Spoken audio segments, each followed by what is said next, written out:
Good evening. I hope you're well tonight. Not so long ago I would read fairy tales to you. I think it is about time I did that once more. In most stories, there are morals, lessons to be learned. They shaped the hearts of a people. While I read tonight's story, I'd like you to ponder what you may learn from it. Tonight, I'll be reading a more well-known story, Rapunzel. Our story begins. There were once a man and a woman who had long in vain wished for a child. At length the woman hoped that God was about to grant her desire. These people had a little window at the back of their house, from which a splendid garden could be seen, which was full of the most beautiful flowers and herbs. It was, however, surrounded by a high wall, and no one dared to go into it because it belonged to an enchantress, who had great power and was dreaded by all the world. One day the woman was standing by this window and looking down into the garden, when she saw a bed which was planted with the most beautiful Rapunzel, and it looked so fresh and green that she longed for it, and had the greatest desire to eat some. This desire increased every day, and as she knew that she could not get any of it, she quite pined away, and looked pale and miserable. Then her husband was alarmed, and asked, "What aileth thee, dear wife?"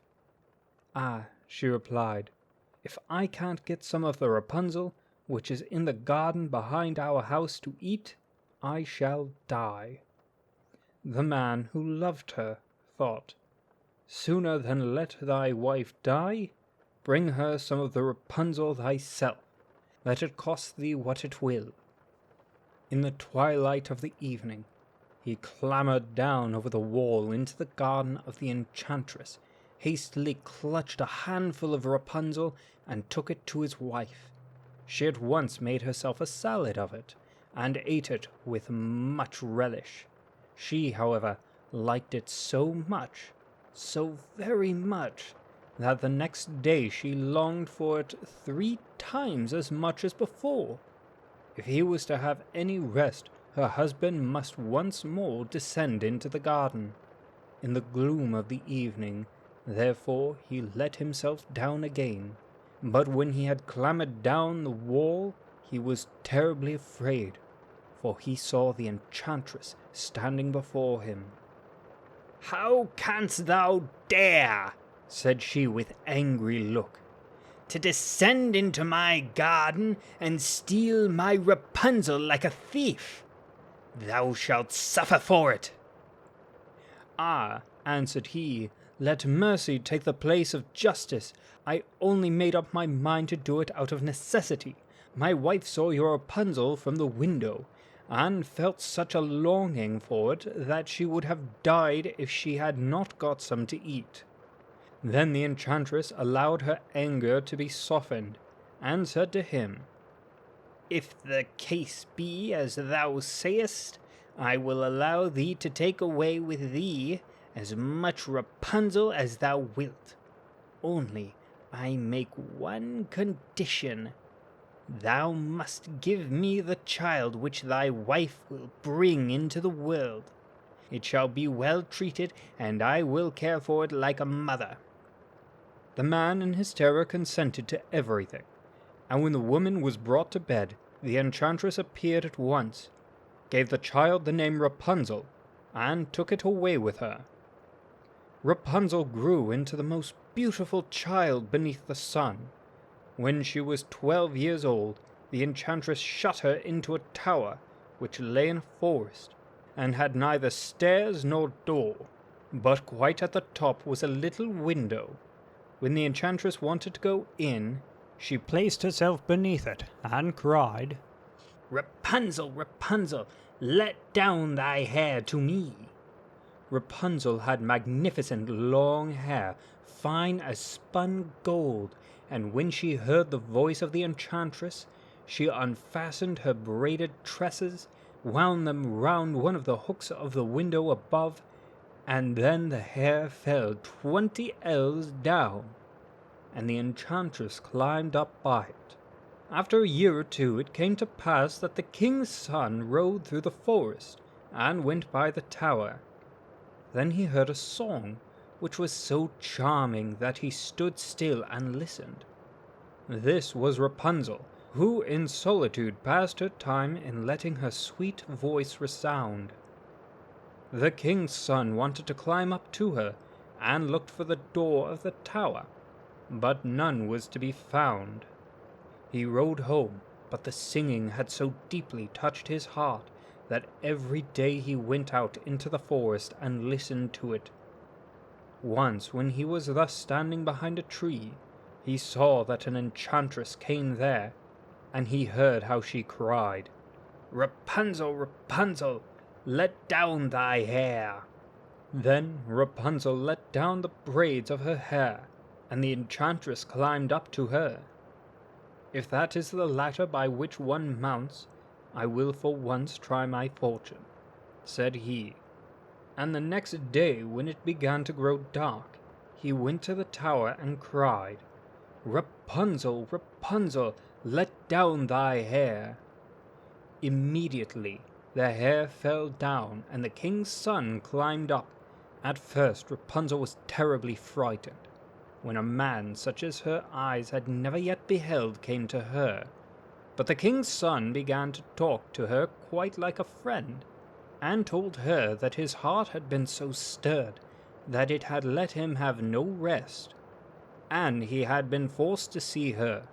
Then Rapunzel lost her fear, and when he asked her if she would take him for her husband, and she saw that he was young and handsome, she thought, "He will love me more than the old Dame Gothel does." And she said yes, and laid her hand on his. She said, "I willingly go away with thee, but I do not know how to get down.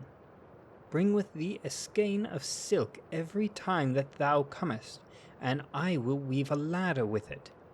And when that is ready, I will descend, and thou wilt take me on thy horse."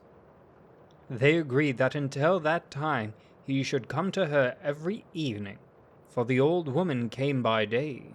The enchantress remarked nothing of this, until once Rapunzel said to her, "Tell me, Dame Gothel, how it happens that you are so much heavier for me to draw up than the young king's son.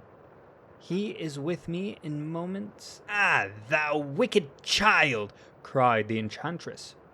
"What do I hear thee say? I thought I had separated thee from all the world, and yet thou hast deceived me." In her anger she clutched Rapunzel's beautiful tresses, wrapped them twice around her hand, seized a pair of scissors with the right, and snip, snap, they were cut off, and the lovely braids lay on the ground. And she was so pitiless that she took poor Rapunzel into a desert, where she had to live in great grief and misery. On the same day, however, that she cast out Rapunzel, the enchantress in the evening fastened the braids of hair which she had cut off to the hook of the window, and when the king's son came and cried, "Rapunzel, Rapunzel, let down thy hair," she let the hair down. The king's son ascended, but he did not find his dearest Rapunzel above, but the enchantress, who gazed at him with wicked and venomous looks. "Aha!" she cried mockingly. "Thou wouldst fetch thy dearest, but the beautiful bride sits no longer singing in the nest. The cat has got it, and will scratch out thy eyes as well. Rapunzel is lost to thee. Thou wilt never see her more." The king's son was beside himself with pain, and in his despair he leapt from the tower. He escaped with his life, but the thorns into which he fell pierced his eyes. Then he wandered quite blind about the forest. but ate nothing but roots and berries, and did nothing but lament and weep over the loss of his dearest wife. Thus he roamed about in misery for some years, and at length came to the desert where Rapunzel, with the twins to which she had given birth, a boy and a girl, lived in wretchedness. He heard a voice, and it seemed so familiar to him that he went towards it. And when he approached, Rapunzel knew him, and fell on his neck and wept. 2 of her tears wetted his eyes, and they grew clear again, and he could see with them as before. He led her to his kingdom, where he was joyfully received, and they lived for a long time afterwards, happy and contented. And that is the end of our tale. I hope you have enjoyed. Until next time, I wish you all the very best. And if you're truly out there, good luck.